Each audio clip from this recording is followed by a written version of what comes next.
At dahil day off nga po namin ni nanay at wala kaming masyadong tanggap na order ngayon, sinamantala na namin yung pagkakataon na lakarin na namin yung mga dapat naming ayusin. At ngayon nga po, sakay kami ng Potpot 2, kasama namin si Brother Momon.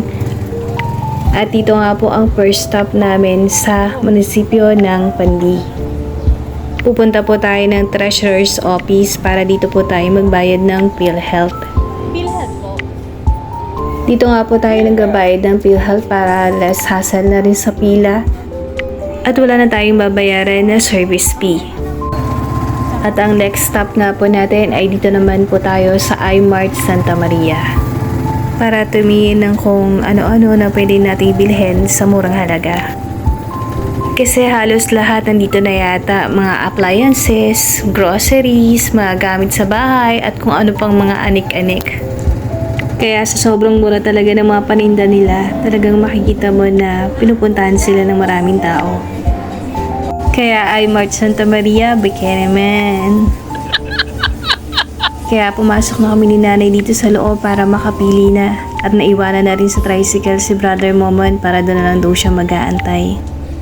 Kaya ayan, tamang tingin lang kami ni nanay at pasulyap-sulyap lang.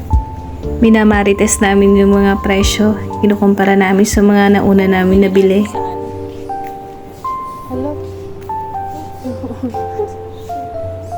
At natatawa kami ni nanay dyan kasi nung nakaraan bumili kami ng kalan na halagang 1,400 pero dito sa iMart makakabili ka na sa halagang 770. Wow!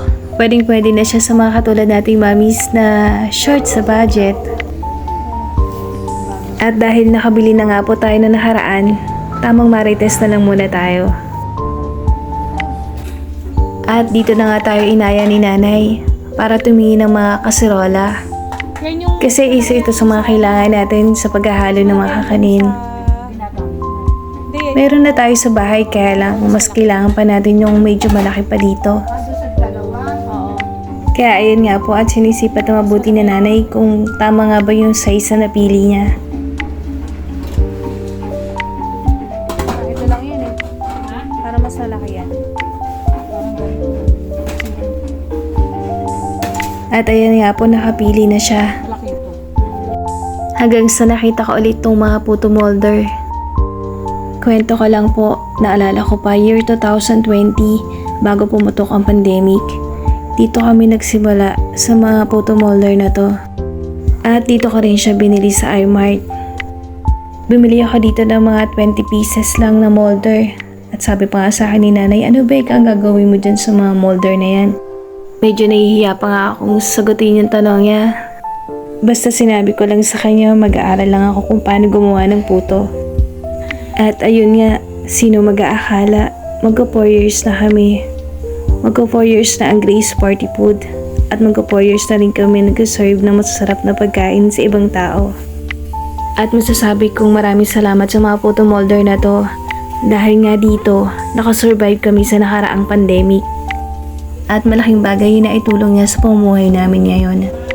At ayan nga po, binili na rin natin si tatay ng speaker kasi nasira na yung ginagamit niya. Bumili na rin tayo ng Christmas decor para naman may maisabit na tayo sa bahay ngayong nalapit ng Pasko. Nanay, natutiya mo. Masakit na yung binti ko. At dahil nangangawit na nga tayo, si nanay na lang ang tumingin ng pinabibili ni tatay. At hindi nga rin niya malaman kung tama nga ba yung nabili niya.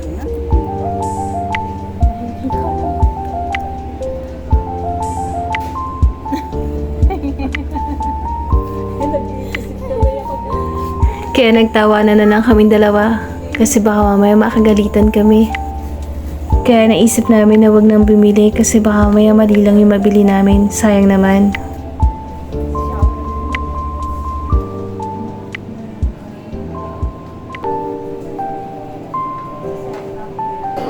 At dahil tanghali na nga, syempre dito ulit kami sa favorite kainan namin, ang Mang Inasal. At dahil nahihilo na nga daw si Brother Momon sa gutom, kaya kain na muna kami.